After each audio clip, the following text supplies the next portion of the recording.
What's going on, everybody? We are live, BoogiePod episode 40, 10 away from 50, and we got some things to talk about. We're going to do some predictions in the NFL, AFC East, and predictions in the ACC for college football, and we're going to go into UFC. We had a fight night this past weekend. It was a pretty good card. It ended up being 10 out of 10 finishes. We'll definitely dive into the main event of that at least, and then we'll talk about the UFC card coming up later this week, and we'll talk about the big UFC fight going in later this year. Then we'll talk about MLB. We'll do some of our who we think is going to be in the playoffs, would be in it right now. We'll get there later. And besides that, we'll talk some more NFL headlines. But besides that, it should be a fairly short episode, not as long as a normal one, but we'll see. But we'll start off. Jake, how was your week? Pretty good. Well, that's good. So let's dive right in here to our ACC predictions. I'll start it. We're going to go Atlantic first. And I'll start at the bottom here. I got Syracuse going 3-9, and I think they'll be 1-7 in conference. I don't see anything that is very impressive with Syracuse. They don't have the best culture in the world, so people that's going to be able to come there, they're not going to be able to pull off any crazy upsets. So not too impressed with Syracuse. That's why they're at the bottom. Moving on, I got Boston College at 5-7, 2-6. Some people think they'll have a better year than that. I'm not so sure about Boston College. They have a higher ceiling than 5-7, but you could argue they have a lower floor than 5-7 too. So interesting. I'm kind of set there in the middle at 5-7, 2-6 in conference. Moving up, this will shock some people. I got Wake Forest this low at 8-4 and 4-4. Now 8-4. When I told you they were that low, you'll probably think that 8-4 would be lower or higher in the conference, but I just think that they're going to lose a lot more conference games. Their schedule's really hard in conference. They'll be having a lot of conference opponents on the road next to some of the easier ones that they would already normally beat at home. So I think 8-4 there for Wake Forest. They have a harder schedule than what people think, and they lost a lot of weapons on the outside perimeter. Still got a good quarterback, though. That's why I think they'll get to 8-4. Florida State, I have next at 7-5, 4-4, a much improved year for Florida State. This is the third year under Mike Norvell. I was really high on him out of Memphis. I think he'll pick it up this year and continue to have his job here. Moving on, NC State 9-3, 5-3. A lot of people would have them 2 or maybe even 1 in the Atlantic. I have them 3 at 9-3, which will come to a loss with an upset loss against Louisville, who I have at number 2, 8-4, 6-2. I think Louisville will have a very surprise year this year. They have a very favorable schedule, and this team, they have a lot more talent than what people are giving them. I think this is Malik Cunningham's 4th year there, and I think he'll have a big year this year. And hot take, he could be an early second round, late first round quarterback taken in this year's draft. So remember that. And then I had number 1, my boys, Clemson, 12-0, 8-0. They'll go undefeated. They will go on the road and beat Notre Dame in the big game there. I think Notre Dame will get outcoached in that game. That's why I have Clemson winning it. Moving on to the Coastal. Well, wait, no. I'll let you do your Atlantic first. Go ahead. Okay. My Atlantic in last place is Syracuse. I have them going 2-10. Then at 6, I have Boston College going 6-6. 5, Florida State also going 6-6. Okay. Another building year for them. I think they're on their way back, but just not quite yet. Yep. Then the Final 4, actually, I have them all having pretty good records, and they're all tied in conference records. You're going to see a weird thing here in a second. So I have 4 at NC State at 10-2. Okay. And 6-2. Then 3 is Louisville at 9-3 and 6-2. So I have them head-to-head beating NC State at home. Me too. Agree. Okay, and Wake Forest I have going 10-2 with also a 6-2 in conference. Then with Clemson obviously at the top, 11-1 with 8-0 in conference. I think Notre Dame might get the best of them at Notre Dame. I could definitely see that. But I would not be shocked if they went 12-0. Yeah. Okay, so we both got Clemson coming out of the Atlantic going to the ACC Championship. Let's move on to the Coastal, which will be a little bit more exciting at the top, I think.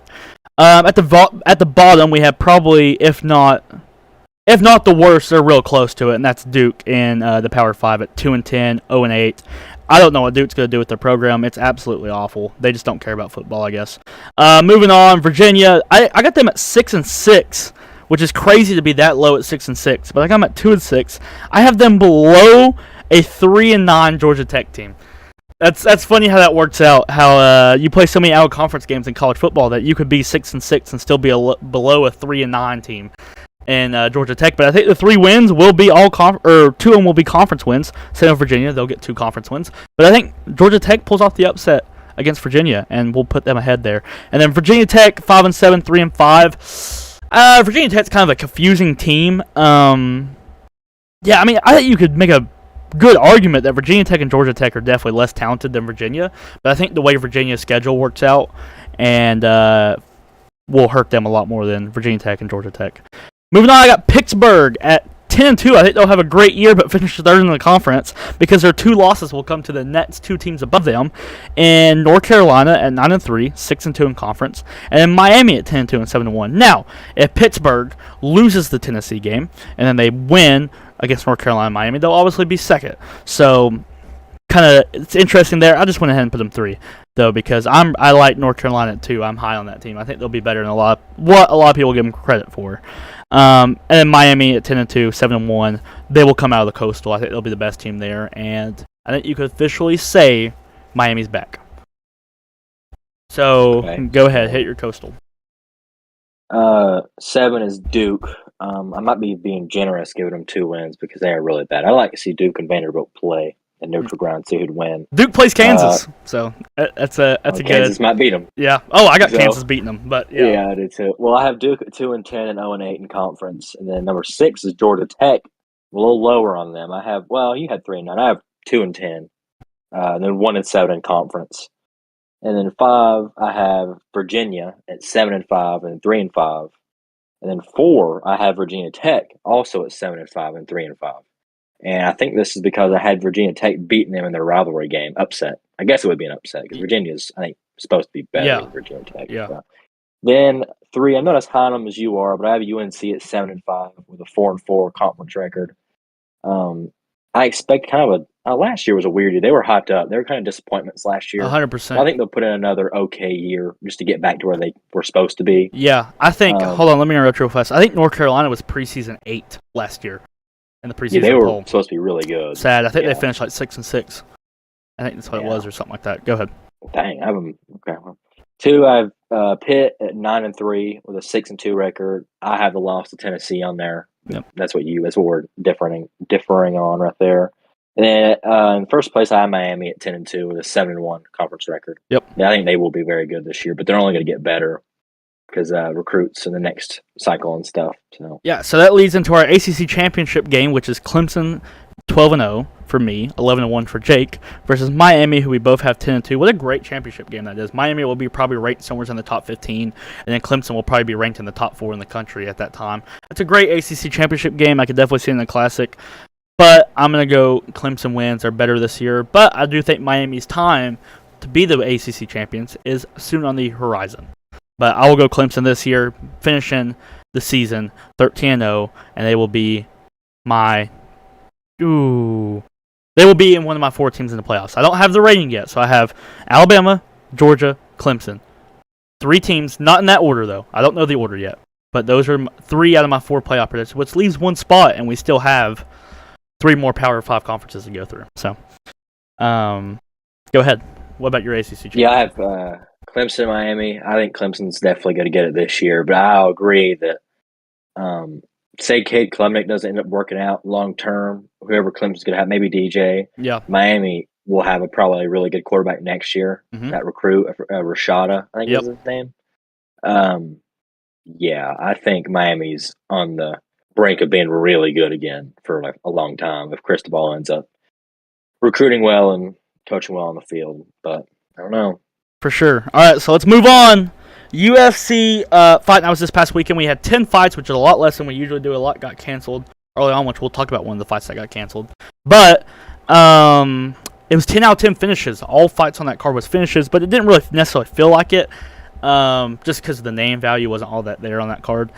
But we'll talk about the main event, though, and it was Thiago Santos versus Jamal Hill. I think Thiago Santos put up a lot better fight than a lot of people were thinking, I guess. Santos came out with the game plan that me and you talked about last weekend was if his path to victory it has to be wrestling. And he's not a typical wrestler, but tip your hat to Jamal Hill. He had a sense of urgency to get up from the bottom when he was there, and his takedown defense held up, and he ended up getting the knockout. The stoppage, was good. I don't think it was very sus, but I always feel weird about those stoppages when you obviously can tell the hits aren't doing damage, but the dude on the bottom's just not moving. So I always feel weird about those stoppages, but you got to stop it. You can't just sit there and let him get hit. So perfectly okay with the stoppage. It was a knockout in round 4, right? 4? I think it was 4. So. Yeah. So impressive performance by Jamal Hill. I feel like, again, Santos gave him a little bit more problems than he thought he was going to get, but I'm okay. He still got the knockout round 4, and going into that round 4 would definitely benefit him towards the future as well. So, what's your reaction on this fight? Yeah, I liked Jamal Hill's urgency to get up off the ground because a lot of guys don't have that, especially in their heavier divisions. They're okay to lay there and take a round off.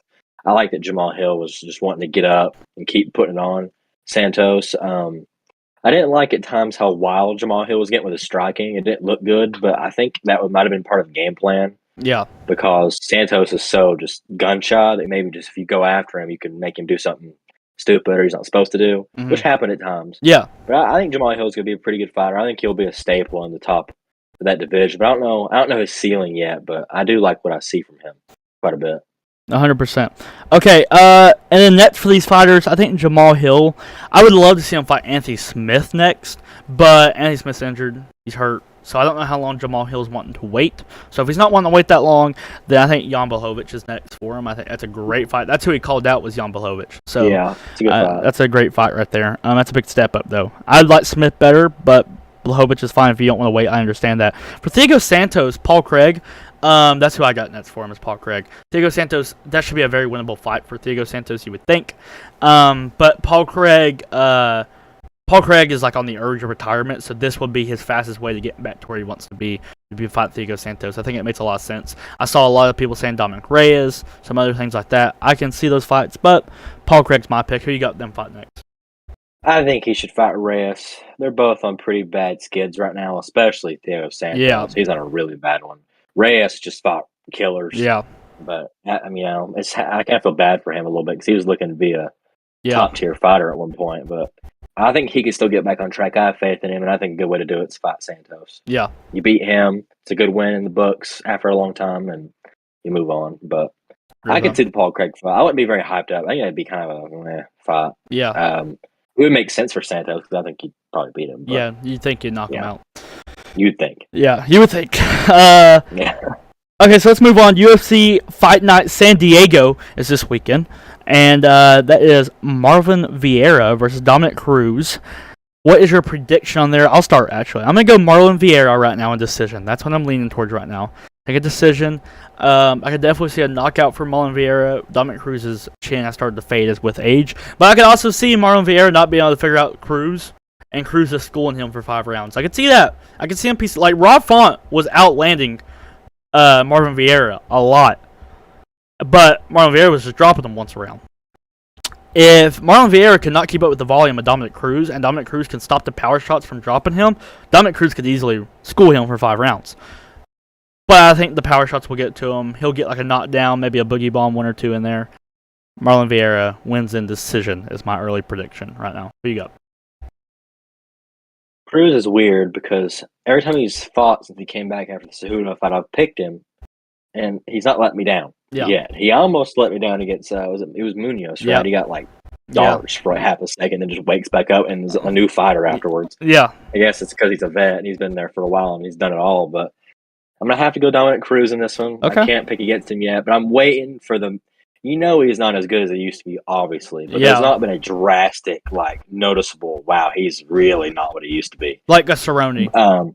Yeah, I'm waiting on the drop-off to hit. Where he's one day, I don't want it no more. I'm too old now. It just hits him, and he's done. Haven't seen it yet, so I'm not going to pick against him. I'm not really, I'm not particularly high on Rob Font. Yeah. It was a great win for Aldo and Marlon Vera. But, Rob Font is... Yeah, pretty bad. He's like a poor man's Holloway with no chin. Yeah. To be honest. Poor man's Holloway. So I'm not particularly high on those wins, but I think they still are good wins. But I'm gonna have to go Dominic Cruz. I think he's a safer pick because you know what he's gonna do. And Marlon Vera, I don't know. I think his path to victory is probably knockout though. I don't think he could stand in there and figure out Dominic Cruz for 5 rounds. So yeah. Have to go Cruz. Okay, yeah, I could definitely see that. Okay, so Quinlan is a huge prospect, or not a huge prospect, but he was a decent little prospect coming off the Dana White's Contender Series, and he got busted with steroids on Dana White's Contender Series. They still gave him another chance. He won. He's on this big fight win streak. I think he's 8-0, and he was supposed to school the dude he fought in his UFC debut this past weekend, but he got busted for steroids again. So my question is, you get this prospect guy, and you would prefer not to let some other organization get him. Not that it's a big deal for UFC or anything like that, but you like to have the young, talented people in the UFC. I feel like that's the special thing UFC. A lot of these other organizations, all their names are veterans who are kicked over the milestone. Where with the UFC, a lot of their names are younger, more talented guys. Not saying Quinlan was going to be that guy or anything, but I just thought it was very interesting, something for me and you to talk about, was 2 steroid busts. What do you think you do next? Is he gone? Or you give him another chance? I say he's gone for now. That's not something I'd want to put up with. He's a young guy. He's not proven anything. There's no reason to give him the benefit of the doubt yet, even though he might be a good little prospect. But the UFC's got plenty of those right now to worry about. I agree. I mean, it's good to keep him coming, the new ones, like keep it fresh. But I'd let him go for now. Maybe one day if he's actually that good, he'll come crawling back. And then if he's clean for a certain amount of time, I'd let him back in. But right now, unless he was like, you can tell he was the next Conor McGregor type personality, I'd be like, okay, well, maybe try to keep him, but I don't think he's that. So I'd let him go. What deal with it? I agree with you. I think you can make an example out of this guy. Kind of shoot a shot towards everyone else, because it's obvious that some other people else are on steroids, Muhammad Usman. But it's okay. Well, both Usmans. Yeah, both Usmans, but I'd say he's worse. That man is jacked. I was watching him fight. I was like, oh my god. It's bad, yeah. All right, moving on. Israel Adesanya versus Alex Pereira got announced for UFC 281. It's going to be a great main event. What is your early prediction on this? So obviously, don't hold any stock in these predictions. But what's your early one? Really, I'm gonna have to go Alex Pereira. I can see that. 100%. It's funny. I want to laugh saying it because I didn't think anybody to beat Izzy for a long time, but I think it's gonna happen right now. Knockout? It could change because Okay. I agree. I think Izzy's going down, and I think it's going to be like one of the top, we talk about people owning each other in sports. This will be right up there, all-time ownership, because, Pereira's beat him twice in kickboxing. He moves to a whole different sport and beats him again. Yeah. That's pretty crazy. And I think it's probably going to happen. Yeah. I think it will happen. Knockout. Yeah, I'm sure I'll go back and forth on these predictions. Yeah. But right now, I'm going to lean Izzy, and I'll tell you why I'm going to lean Izzy. One, it's super hard to beat someone 3 times in a row. Super hard to beat someone, especially when we could both agree they are in at least the same realm of skill level. So it is, 100%. So it's really hard to beat someone 3 times when they are just right there with you. Second thing, we have seen, I think it's to be a really close fight, and I agree with you. If I was going to take Pierre, I'd take him by knockout, because I think if Pierre wins in decision, right, or would win on our papers, on our scorecards in decision, and that's remotely close, we've seen Izzy get close decisions in the past. So I think if I was trying to predict who I think's hand's going to get raised, I think I feel safer with Izzy right now. Now, that's not to say that come fight night, I'm not going to pick Pereira. But as of right now, has to be Izzy, and that's what I'm leaning towards. Why is Dad calling me? Can't answer. Okay. But yeah. Yeah, I was gonna say something. Yeah, if Izzy, you know how everyone used to say Anderson Silva did this thing where he would make everybody freeze, they wouldn't know what to do in front of him. That was true, and people say that they'll act like Izzy's like that too. But the thing is the people Izzy's been fighting, a lot of them are more grappling or wrestling oriented, I don't know, Vittori. I mean, I don't know. He's fighting low competition. What I'm trying to get at. Yeah. Some of his fights, not very great competition. Yeah. Then he fights like Whitaker and stuff, and he doesn't look great, but he wins. He kind of coasts. I would say though, him and Pierre get in there, and Pierre freezes in front of him. I would say Izzy's actually got that aura around him. He does make guys not know what to do anymore. He kind of did that with Costa. Costa looked really bad against Izzy, but then there was the whole act like he was drunk and stuff. I don't know if any of that's true, but that's what people say. Yeah. If Izzy wins, it will be by decision, though. He will not knock out Alex Pereira, I would say, because he is not capable of knocking out Jared Cannonier. He actually is not even capable of landing a clean head kick on Jared Cannonier anymore. So it would shock me if he landed one on Alex Pierre. 100%. 100%. Okay, so let's move on to our MLB if the season were to end today.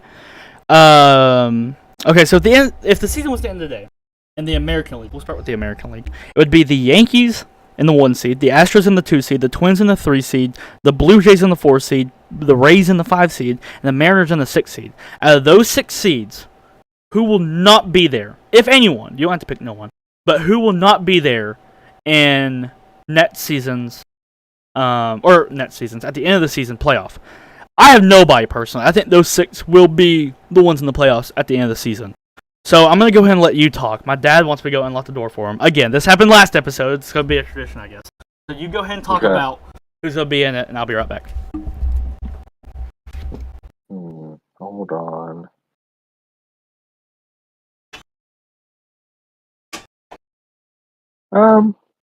Looking at it, I would kind of agree with him that I think everyone in the American League is going to be in it. It's already in it. I don't see Baltimore, Chicago, or Boston, or Cleveland. You won't get a spot for one of these teams, but I could see Tampa Bay falling off and their spot getting taken, but I just don't see it because of the pitching.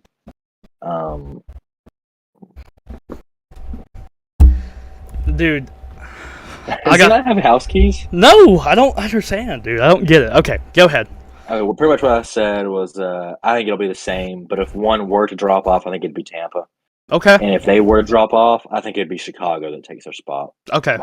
I could see that. I don't think it's going to happen. If I was going to pick one to drop off, I'd probably pick the Mariners. But just because they're last, I guess. So, okay, let's move on to the National League. So, right now, it'd be the 1 seed would be the Dodgers, the 2 seed would be the Mets, the 3 seed would be the Cardinals, the 4 seed would be the Braves, the 5 seed would be Philadelphia Phillies, and the 6 seed would be the Padres. Personally, I think if one was going to drop off, I'm going to pick this one, I guess. I'm going to pick this one. I'm going to go Philadelphia drops off, and the Brewers replace them. That's what I'm going with. So what do you got? Yeah, I also have Philadelphia. The Phillies dropping off, and I think they will, actually. They are a good little team, but they're so streaky. Their bullpen overall, like regardless of when they're hot or not, they are pretty bad. Yeah. Their hitting is also really on or off badly as well. And they're not that great against their own division, so that kind of makes it hard. But I'm not necessarily saying the Brewers are a lot better than them, but I just kind of feel like the starting pitching of the Brewers and the relievers of the Brewers will kind of get them back into the playoffs. And I think it'll be close. Yeah. And barely knock off Philadelphia. Yeah. I'm giving Philadelphia a little bit more credit than I feel like I should, saying that they could be in it for that long. But I think they could. It's possible. But I have the Brewers taking their spot as well. Okay, so let's move on to what we do every episode during the MLB season so far, is our American League MVPs, National League MVPs, American League, National League, Cy Young winners if the season was to end today.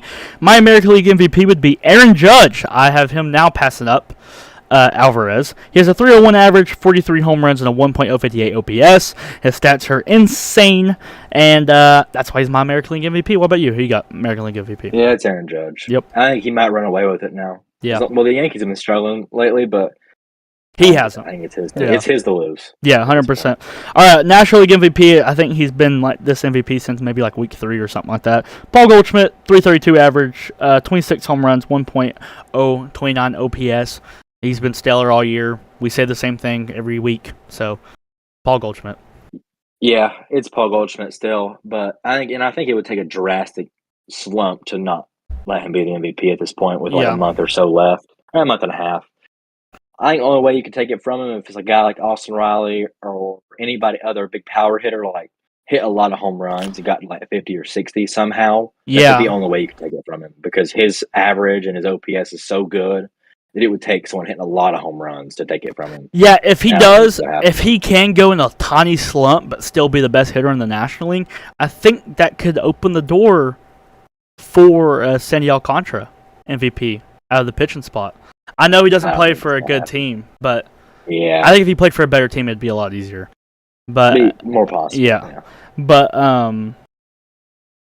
Yeah, so that kind of gives away my National League Cy Young, but whatever. American League Cy Young, Justin Verlander, same dude I had last week. He has a 1.73 ERA, 127 strikeouts, and a 0.85 WHIP, which is a crazy WHIP. That's wild. He's came back to his old self, like we said last week, and he's been dominant. Yeah, I have Justin Verlander, and he's kind of a step above everybody right now, except a guy like Sandy Alcantara. That's it. Him, well, Dylan Cease is good, but Shane McClanahan fell off a little bit these past few starts after the break. Yeah. Yeah, and his numbers are not as good lately, but Verlander has been insanely good for his age as well. Yeah, he's wild. Old now. It's wild. Yeah, he's great. Okay, and then my National League Cy Young, which I talked about earlier, Sandy Alcantara, with a 1.88 ERA. Hunter Hanrotten. I'm about to start school, dude. I gotta get this together. 141 strikeouts. That's why I wrote there, and a 0.93 WHIP, which is great numbers right there. Best pitcher in the National League for sure. He'd be an ace on every team but the Astros. So yeah, I have Sandy Alcantara as well. Yeah, he's a step above. Gonsolin fell off a little bit, and he's like the only one left. That's that great. So there you go.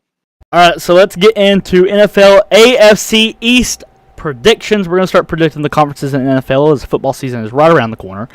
I'll go first. I'll start with my last team. So in fourth place, I have the Jets.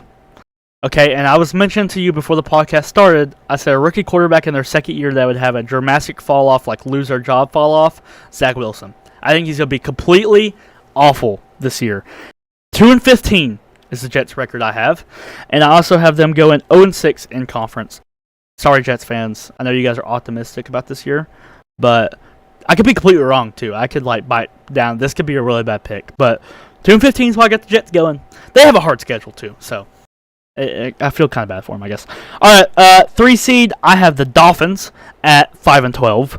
2-4 in conference. 5-12 is pretty rough. I just don't think Tua is the guy to get it done for him necessarily. Quarterback is too of an important position in the NFL to have someone like Tua back there, no matter who you put around him.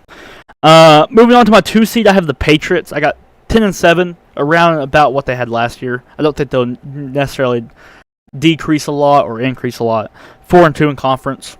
I think that's okay. Then my number 1 seed is the Bills. And here's the thing. I think the Bills are going to semi-make history here with a 16-1 record. And I think they're going to go 6-0 in conference. Their schedule's quite easy to be the 1 seed last year, I guess. And they weren't the one. Well, they were the one in their division, but they weren't the 1 seed in football last year. Okay. Yeah. And the NFL, the one in their division. Now, the NFL does it where they schedule your next season based on your other conferences on the people that finish the same as you. So them finishing 1 last year, like you said they did in their conference, correct? Which is surprising to me how they get a lot of those teams at home. And I just don't see, obviously I could see 2 or 3 losses for the Bills. Obviously, 16-1s are very optimistic. I get that. But, I mean, hey, it's my prediction. I want to go a little crazy there. 16-1 Bills, semi-making history. Josh Allen breaks records this year. So, He's going to win the MVP if he's 16-1. He will. So for my last place, I have the Jets. I have them at 6-11 though. Good year. Because I believe out of all the teams that are rebuilding right now, I think they probably have the best GM out of all of them. They drafted really well last year. I think they were definitely one of the best drafts. I have them going 2-4 in their own division. I forgot who I have them beating. I think I have them beating the Dolphins once and the Patriots once. Because I think they're going to start getting back at them a little bit and start taking some wins in division. Yeah. But 6-11, Zach Wilson, that might be enough to change the conversation about him a little bit. Because I think Garrett Wilson's going to be the guy, wide receiver for them. If they want, they could probably keep him there forever. Because I think he's going to be that good. Mm-hmm. I'm really high on him. Yeah.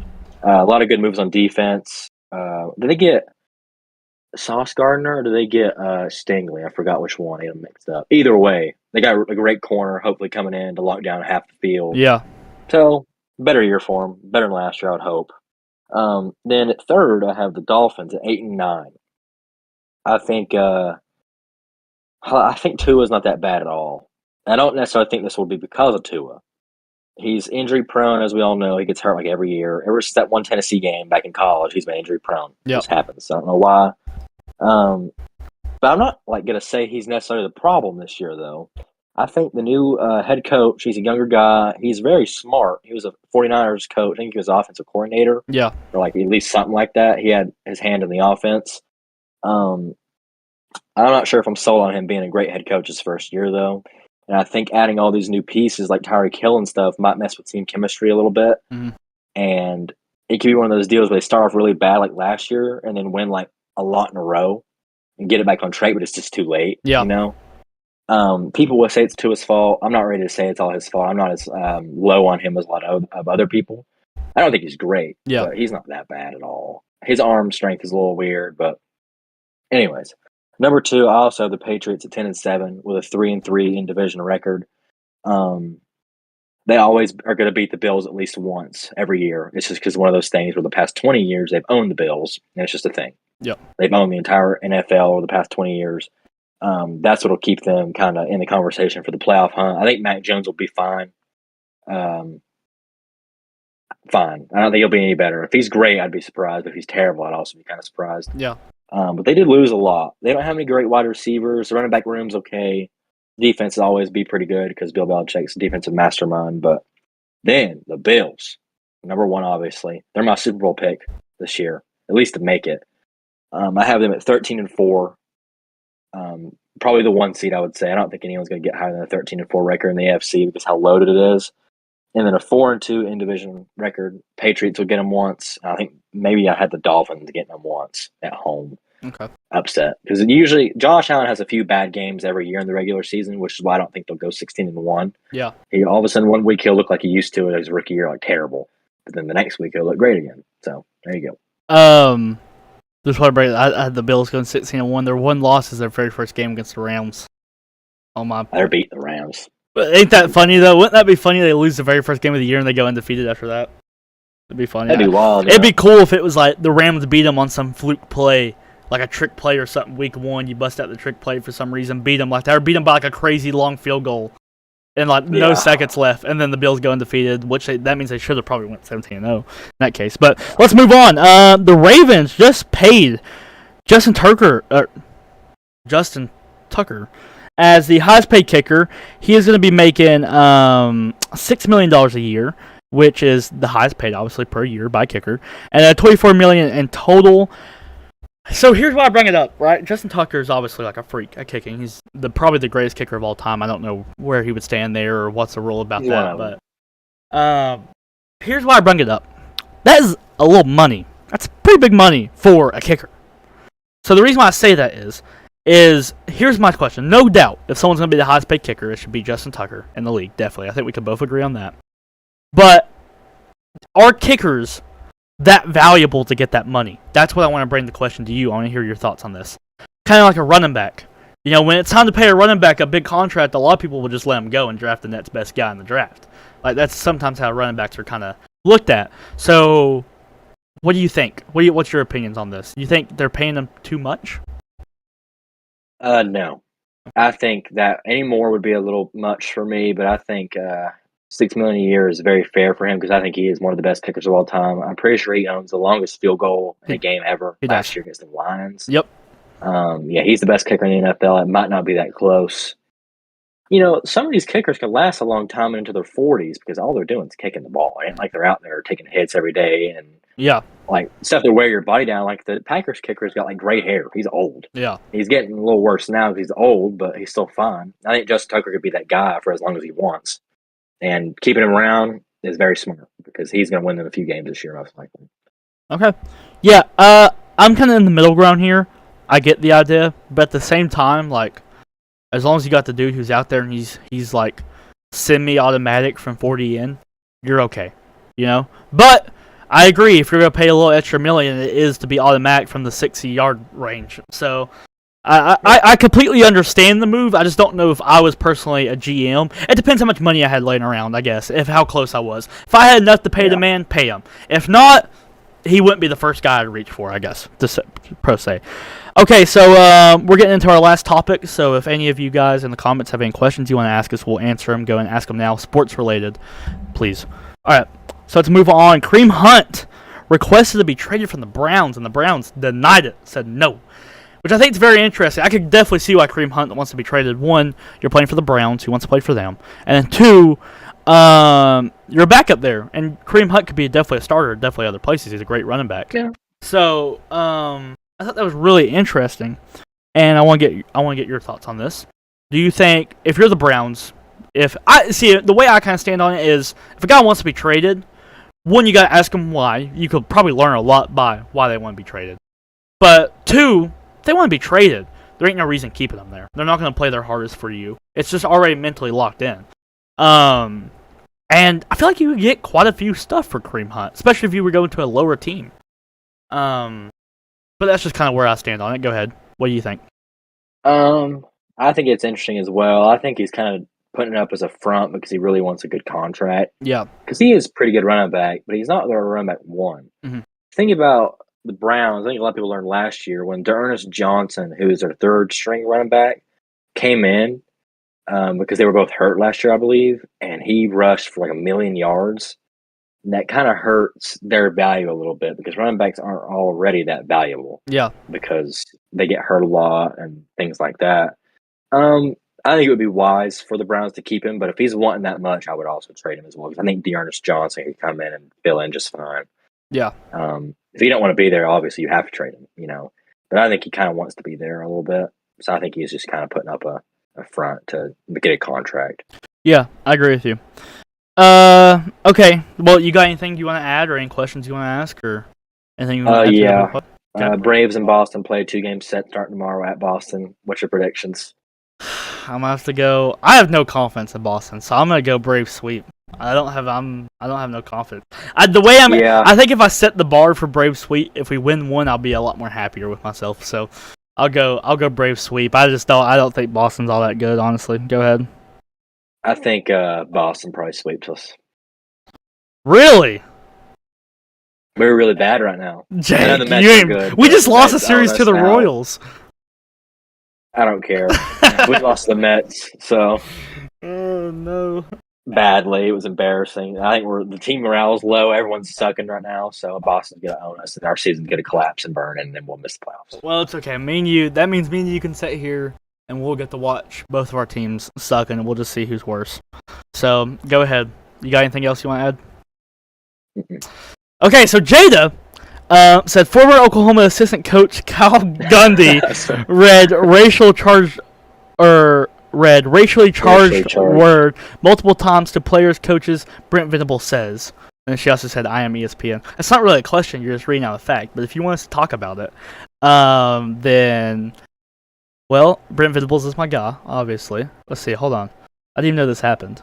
I saw it today, yeah. He was reading some player's iPad, and it had a racially motivated word on it, and he read it out loud in front of everybody. Wow. And he resigned, I believe, and then Brent Venables said, yeah, I accept it. You can resign. Okay. Well, good move by Brent Venables. Can't keep that guy around. That's kind of... Yeah. We try to stay away from political stuff on here. That's kind of starting to get a little political, but I just, that dude should definitely be gone. I would agree. That dude should definitely be gone. You can't say that out loud. I wonder what they'll do about the player. I mean, he can say that if he wants on his own, Yeah. Well, I think, I don't know. It gets a little complicated. Great topic from Jada. Yeah, it gets a little... start writing the scripts. Yeah, it starts getting a little gray around there. Jada said speak. She's probably talking about me stuttering. Okay. All right, that'll do it for this episode, guys. I really hope you guys enjoyed. If you did, like, comment, subscribe, all that good stuff. Go follow my second channel, Boogie Gaming, if you like gaming. Go follow me on Twitch. I do gaming on there as well, Boogie Gaming 01. And go join the Discord in the description below. And that will be